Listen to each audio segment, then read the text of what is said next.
Start है ना, कर दिया चर्चा।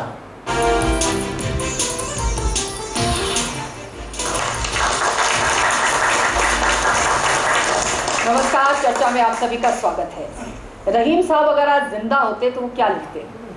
वो लिखते, रहीमन बिजली राखिए, बिन बिजली सब सून।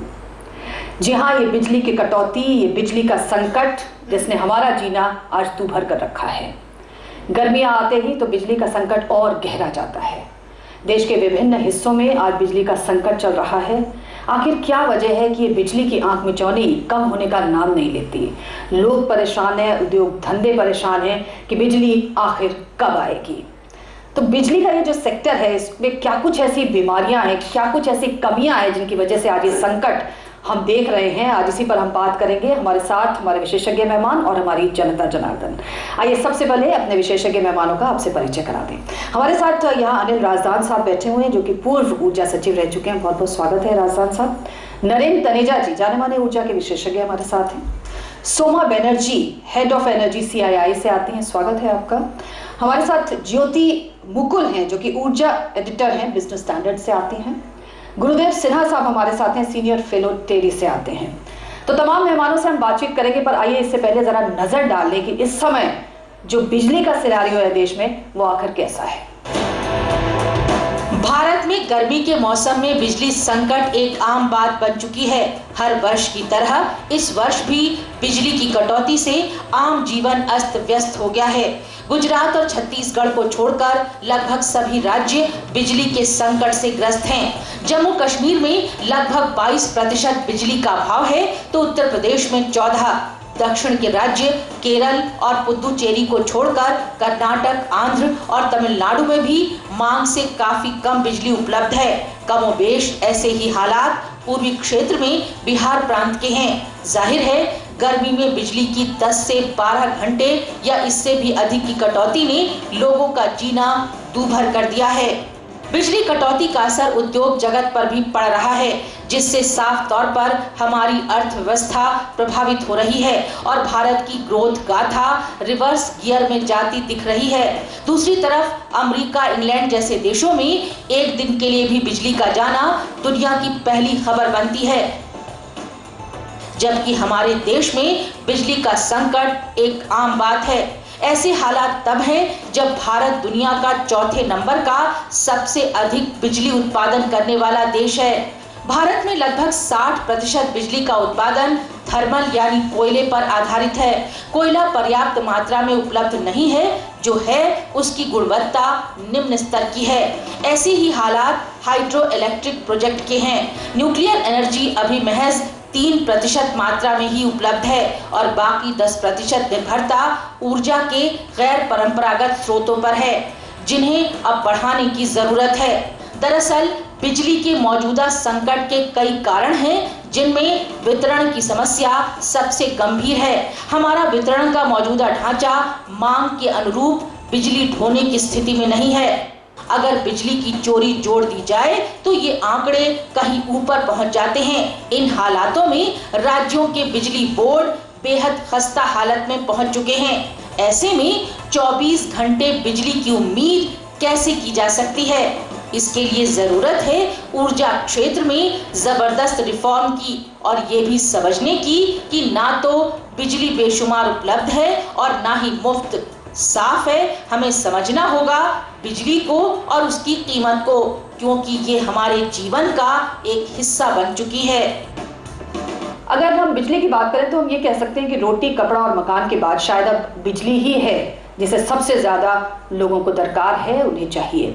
आइए जरा अपनी बातचीत का सिलसिले को शुरू करें। हमारे साथ अनिल राजदान साहब बैठे हुए हैं। अनिल जी, इतने साल हो गए आज़ादी को और आज भी देश जो है बिजली की कमी से जूझ रहा है। हम कहते हैं बहुत ज़्यादा डेवलपिंग नेशन है, बहुत ज़्यादा आगे तरक्की कर रहे हैं, क्यों बिजली के मामले में हम जो हैं अभी तक फिसड्डी बने हुए हैं? क्या कारण मानते हैं आप?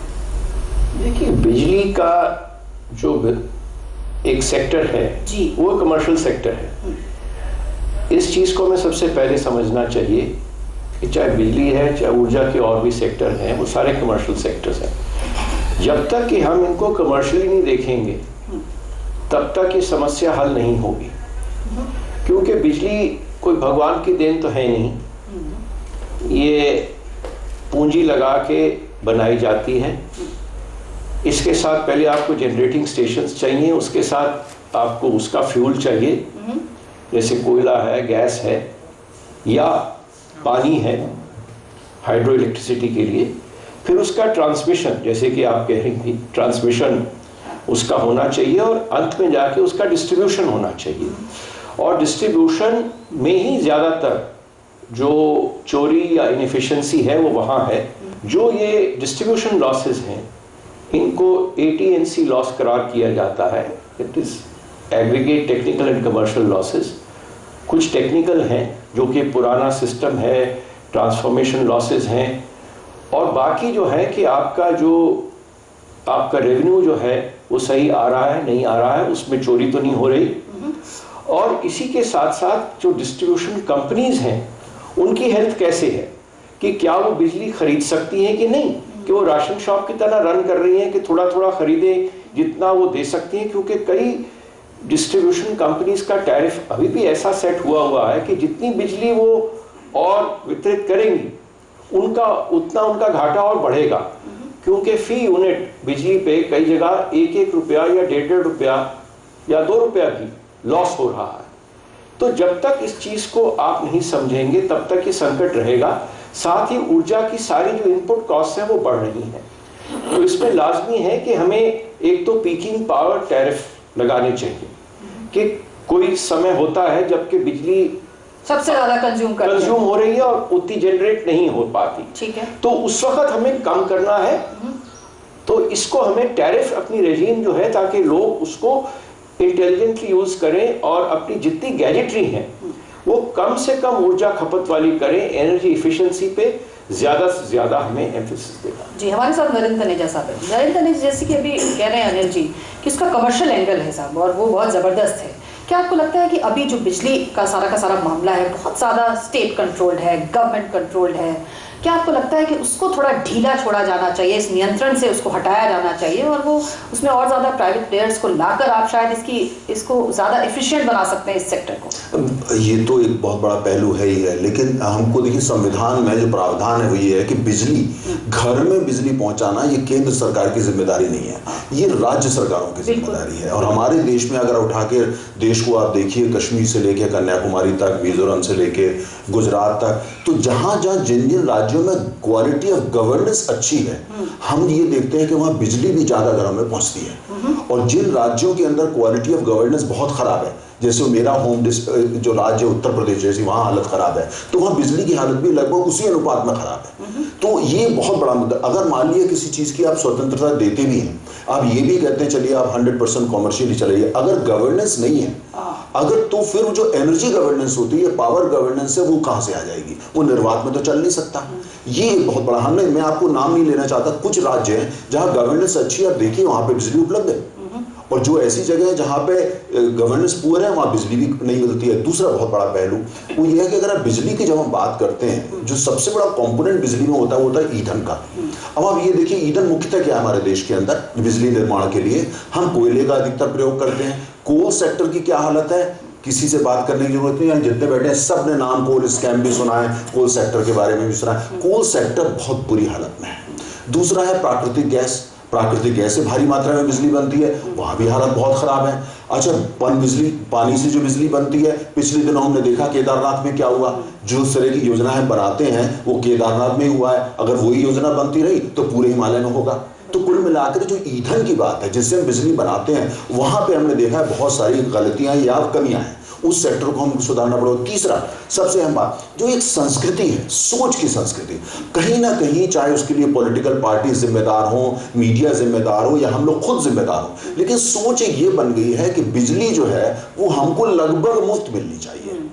मतलब हम बाकी चीज़ों के लिए खर्च करने को अब तैयार हो गए हैं, यानी एजुकेशन के लिए भी अब लोग तैयार हो गए हैं, लेकिन कहीं ना कहीं भी ये है कि बिजली जो है वो सरकार की जिम्मेदारी है और हमको मिलनी चाहिए। और राजनीतिक दल जाके बोलते हैं हमको वोट दो तो हम आपको बिजली फ्री कर देंगे, या आपको इस तरह की तमाम राज्यों में होता है, एक राज्य नहीं तमाम राज्यों में, आप साउथ में भी देखते हैं। तो कुल मिलाकर के जो आज हम समस्या को देख रहे हैं उसकी कुल मिलाकर के इसकी, और एक सबसे बड़ा जो पहलू ये है कि मेरा ये मानना है, और मैं कोई इसमें बड़ी जिम्मेदारी के साथ बोल रहा हूँ, कि पूरी जहां तक पावर सेक्टर, बिजली सेक्टर है, हमारी सोच अभी भी बहुत जो है वो 50 और 60 दशक की सोच, जिसको बहुत सारे अर्थशास्त्री सोवियत स्टाइल थिंकिंग बोलते हैं, वो बरकरार है। यहाँ पे ये माना जाता है सरकार सब जानती है, सरकार सब चीज का समाधान ढूंढेगी, और दिल्ली तो भगवान से भी ज्यादा जानती है।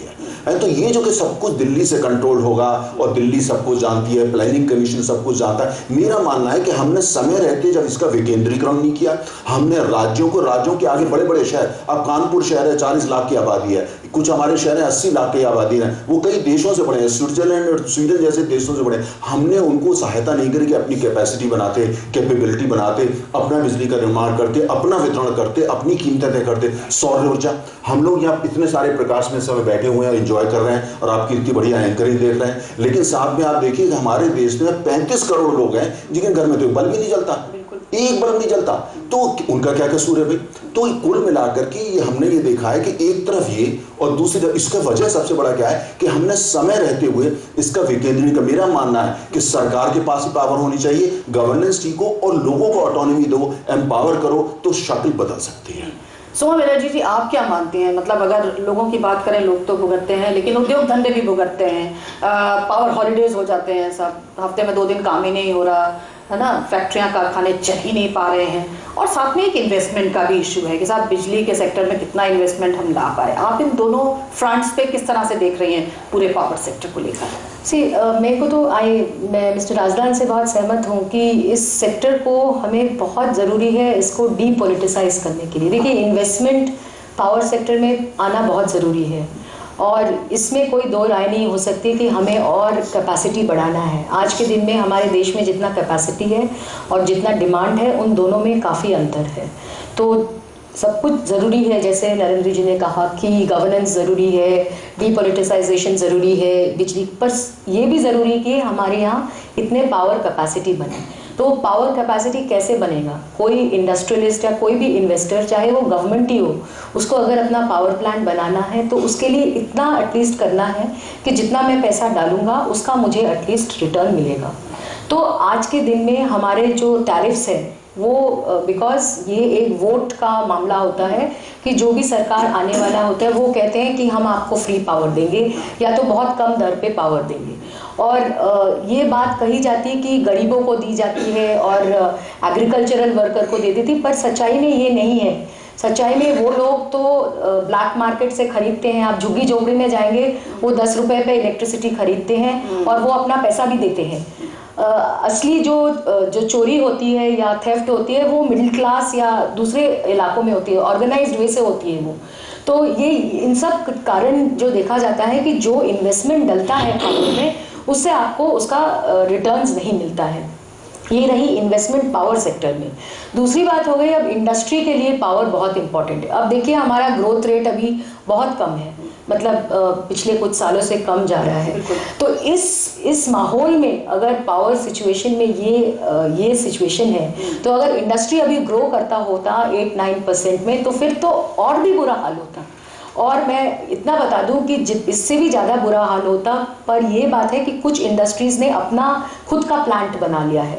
तो उन्होंने देखा है कि हमें स्टेट से इलेक्ट्रिसिटी नहीं मिल रही, तो अपनी खुद के प्लांट, पर वो प्लांट भी बहुत सारे प्लांट जो है डीजल पे चल रही है, तो पूरा एक सामान्य जैसे नहीं है, उसमें पूरा डिसबैलेंस है वो फ्यूल इकोनॉमी में, फिर एनर्जी इकोनॉमी। तो सबसे बड़ी बात मेरे को लगता है, और इसीलिए मैं सहमत हूँ कि हमें ये पहचान, अब हमारे लिए ये पानी जो है सर के ऊपर चढ़ गया है।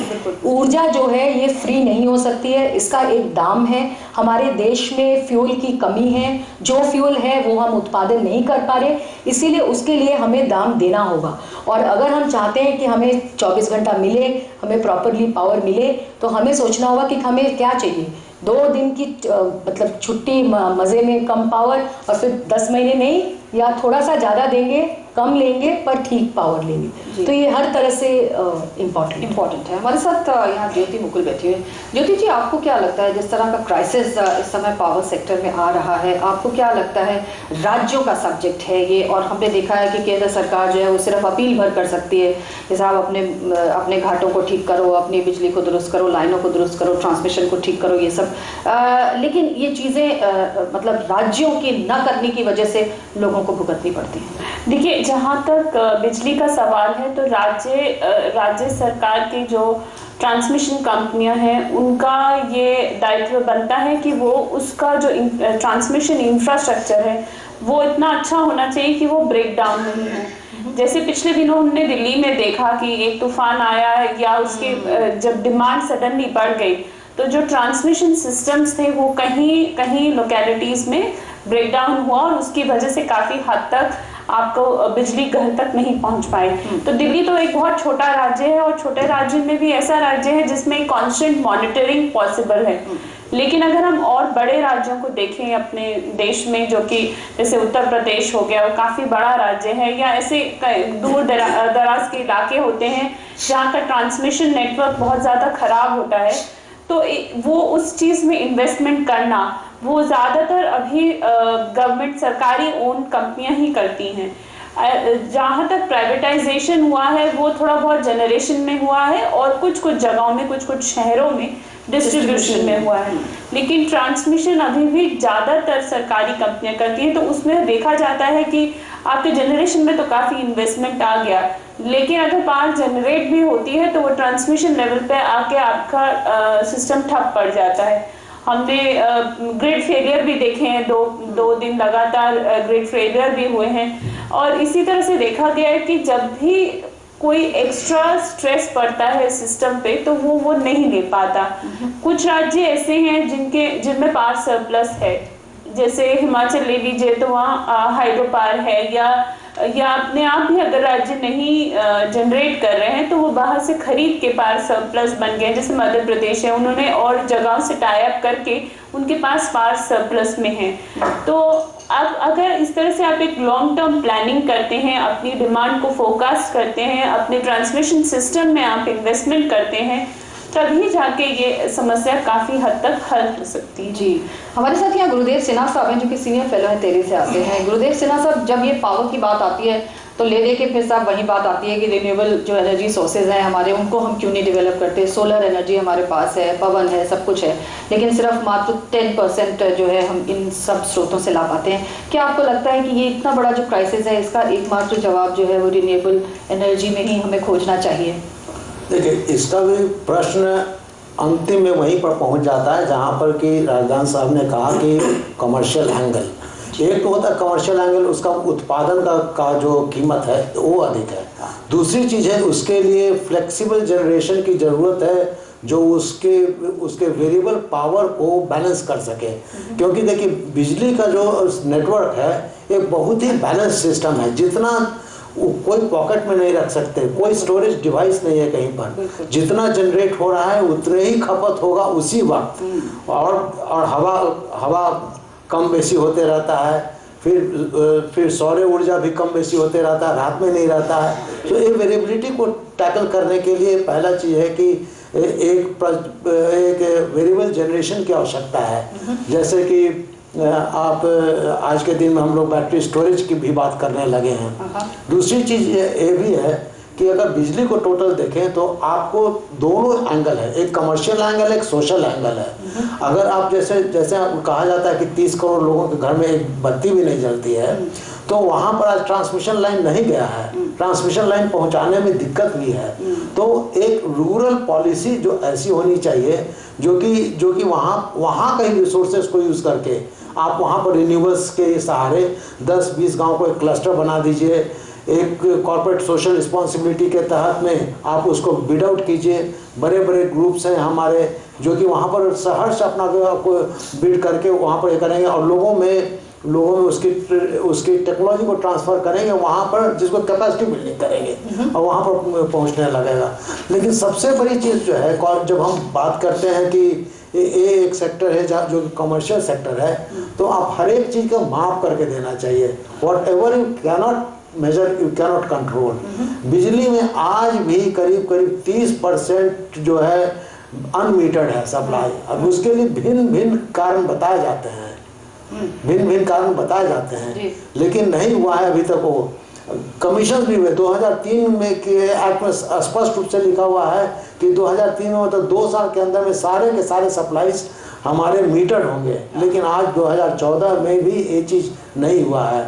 दूसरी चीज़ है जिसको कहते हैं हम लोग monitoring of all power flows up to the distribution transformer. Distribution transformer तक आप एक जगह बैठे हुए हैं, हम एक डिस्ट्रीब्यूशन कंपनी के सीईओ हैं, हम देख सकें कि कैसे कैसे बिजली कहाँ कहाँ जा रहा है। और कंज्यूमर इंडेक्सिंग, हर एक कंज्यूमर को अपने ट्रांसफार्मर के साथ लिंक कर दीजिए एक सॉफ्टवेयर के थ्रू, और आप देख सकते हैं कि बहने में कितना गया कहाँ पर कितना लॉस हो रहा है, और उसको आप वहाँ पर रेट करके आप ये करके आप लोगों को समझा बुझा करके भी आप ये कर सकते हैं। लेकिन लोगों को एक बार समझाइएगा। और सबसे बड़ा ये हो जाता है जो हमारे ओपिनियन लीडर्स होते हैं, अगर हम खुद ही अगर एज अ हेड और द फैमिली अगर अपने आप को डिसिप्लिन रखें तो बाकी लोग अपने आप को डिसिप्लिन हो जाएंगे। और शायद ऊर्जा के क्षेत्र में भी हमें डिसिप्लिन होने की बहुत ज़रूरत है, अनुशासन की बहुत ज़रूरत है। सीधे हम चलेंगे मुंबई, जहां हमारे साथ हैरी धावल साहब हैं जो कि डीजी हैं Indian private producers association of India. जी बहुत बहुत स्वागत है हैरी साहब। ये बताइए कि जो प्राइवेट प्रोड्यूसर्स हैं बिजली के क्षेत्र में, उनकी क्या कुछ दिक्कतें हैं, आपको क्या लगता है किस तरह से बेहतर किया जाना चाहिए अगर हम वाकई पावर सेक्टर में रिफॉर्म्स की बात करते हैं, इस सेक्टर को सुधारने की बात करते हैं? देखिए बहुत सिंपल सा मामला है। आप देखिए कि कंज्यूमर क्या चाहता है, उपभोक्ता क्या चाहता है। हमने जनरेटर्स की बात की, ट्रांसमिशन वालों की बात की, पॉलिसी वालों की बात की, दुनिया भर की बातें हम कर रहे हैं। लेकिन अगर आप पिछले कुछ दिनों में देखें दिल्ली में क्या हुआ, कंज्यूमर क्या चाहता है। कंज्यूमर चाहता है कि उसको 24 घंटे क्वालिटी की बिजली मिलनी चाहिए। इसलिए हमने ये प्रस्ताव रखा था पिछले साल कि आप प्लग एंड प्ले ग्रिड बनाइए, जो कि इस कंटिजेंसी, जैसे आपने कहा कि तूफान आया तो खंभे गिर गए, अब ये एक इमरजेंसी रिस्पांस जो है इसका ऑल्टरनेटिव होना चाहिए था। अब जब लोगों से बात की, जो जानकार हैं, उन्होंने कहा कि 27,000 करोड़ रुपए जो हैं दिल्ली के रेगुलेटर ने उसको मान लिया है, लेकिन वो दे नहीं रहे पैसे, तो हमारे पास पैसे नहीं है, डिस्ट्रीब्यूशन में पैसे नहीं है, ट्रांसमिशन को अपग्रेड करने के पैसे नहीं है, तो सब लोग शॉर्टकट लगा रहे हैं। तो तूफान आया, खंभे गिर गए, लोगों के पास बिजली नहीं है। अब ये देखिए पॉइंट, ये किसी ने अभी पैनलिस्ट ने बड़ा अच्छा उठाया था कि हम नेहरूवियन मॉडल के ज़माने से 50s और 60s की सोच में बात करते हैं।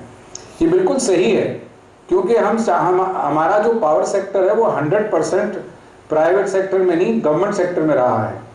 अब इसमें एक नया प्रॉब्लम खड़ा हो जाता है कि आप जब प्राइवेट वाले को लाते हो बीच में, तो प्राइवेट तो मुनाफाखोर है, और उसकी जो इमेज बनाई गई है हिंदी पिक्चरों से लेके आज तक कंज्यूमर के दिमाग में कि भाई ये तो चोर है, तो ये कैसे ठीक कर सकता है। अब ये लोग भूल जाते हैं कि पिछले 10 सालों में जब से प्राइवेटाइजेशन ऑफ डिस्ट्रीब्यूशन हुआ है दिल्ली में, हम वहाँ दिल्ली में रहते हैं, हमें पता था कि हम तो रात को 2-2, 3-3 बजे तक सब स्टेशन में खड़े रहते थे डीवीवी के कि भैया बिजली कब आएगी। अभी तो हम भूल ही गए कि सब स्टेशन है कहाँ। लेकिन अब फिर ये विपदा खड़ी हो गई है, और ये विपदा खड़ी होती चली जाएगी जब तक सरकार ये क्लियरली फ्रेमवर्क नहीं बनाती कि आपका एक ही मकसद है कि कंज्यूमर क्या चाहता है। कंज्यूमर चाहता है कि बिजली चाहिए 24 घंटे और एक रीजनेबल प्राइस पे चाहिए। किसने बात करी ईंधन की, अब कोल इंडिया को आप जो मर्जी कहें कि भाई कोयला नहीं है, फलाना नहीं है, ढिमका नहीं है। अब कोल इंडिया जो है, जितनी भी कोयल कंपनीज है, मार्च तक उनकी आउटपुट निकलती है। अब ये लोग कह रहे हैं कि मॉनसून डिले होने वाला है। अगर मॉनसून डिले हो गया तो आपको कोयला और चाहिए, और माइनिंग का ऑपरेशन जो है वो टेपर डाउन होता है अप्रैल मई जून। कोयला कम होने लग गया, ऑलरेडी न्यूज में आना शुरू हो गया, कुछ कुछ पावर स्टेशन है जहाँ पे 1 दिन का कोयला है, 1.5 दिन का कोयला है। अब ये सिचुएशन एक दिन में खड़ी नहीं हुई है, ये सिचुएशन काफ़ी समय से चल रही है।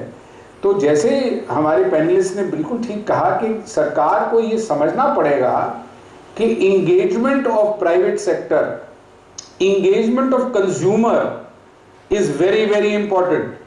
चाहे वो ट्रांसमिशन की बात हो रही है, जनरेशन की हो रही है, डिस्ट्रीब्यूशन की हो रही है, ये rules of the game have to be very clearly outline, क्योंकि सब लोग कंफ्यूज्ड हैं। और सबसे बड़ी बात यह है कि जो इंगेज करना चाहते हैं सरकारें, उनके अफसर, उनको ये धमकी दी गई है पिछले 2-3 सालों से कि भाई हर चीज़ तो स्कैम है। स्कैम कहना बड़ा आसान है, अब बिजली नहीं है तो अब स्कैम करके क्या करोगे, हमें तो बिजली चाहिए भैया, हमें तुम्हारे स्कैम से क्या लेना देना। तो मैं ये कह रहा हूँ कि आप जैसे कंज्यूमर का चश्मा लगा के इस सेक्टर को देखेंगे तो आपको सारी चीजें समझ में आ जाएंगी कि कंज्यूमर को क्या चाहिए, हाइड्रो कितना होना चाहिए। हमारे एक पैनलिस्ट ने कहा कि ये उत्तराखंड में जो हुआ वो हाइड्रो पावर प्रोजेक्ट की वजह से हुआ। मैं उनसे रिस्पेक्टफुली डिसएग्री करता हूं। ये हाइड्रो पावर प्रोजेक्ट की वजह से जो हुआ वो कम हुआ, नहीं तो और ज्यादा भी हो सकता था। तो कहने का मतलब ये है कि हम लोग जब इस चीज को देखते हैं एक बैलेंस तरीके से, कंज्यूमर का चश्मा अगर लगा लें, तो आप ये देखेंगे कि जनरेशन में इन्वेस्टमेंट आएगा, ट्रांसमिशन की काफी लाइनें बनेंगी और डिस्ट्रीब्यूशन में भी हो जाएगा। और आप जो पॉइंट कर रहे थे रिन्यूएबल एनर्जी का, वो पॉइंट बड़ा सिंपल है। रिन्यूएबल एनर्जी इनफर्म है, ये आती है बारिशों के जमाने में ज्यादा बिजली आती है जब किसी को ना एग्रीकल्चर में लोड की जरूरत पड़ती है, ना एयर कंडीशनिंग की लोड जरूरत पड़ती है, तो बिजली खरीदने वाला नहीं होता, तो ऐसी वेस्ट हो जाती है। और ये प्रॉब्लम हाइड्रो में भी आ जाता है। हाइड्रो का एक सीजन होता है बारिशों के टाइम पे।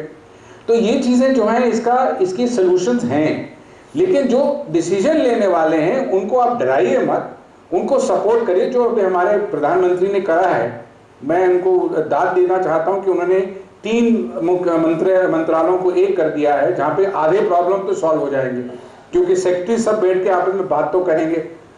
अब ये अगर आप कर दें, और एक लास्ट बात मैं ये कहना चाहूंगा कि अगर आप चाहते हैं कि प्राइवेट सेक्टर से निवेश आए, तो आप 25 साल का कॉन्ट्रैक्ट साइन करते हैं और 3-3, 4-4, 5-5 साल में नीति बदलते जाते हैं, तो कोई प्राइवेट सेक्टर नहीं आएगा। और कोई ये जो कहते हैं कि प्राइवेट सेक्टर क्यों आया, इससे गवर्नमेंट अच्छा संभाल लेगी, मैं उनका ध्यान दूंगा 1991-92 में जब हमने प्राइवेट सेक्टर को इनवाइट किया।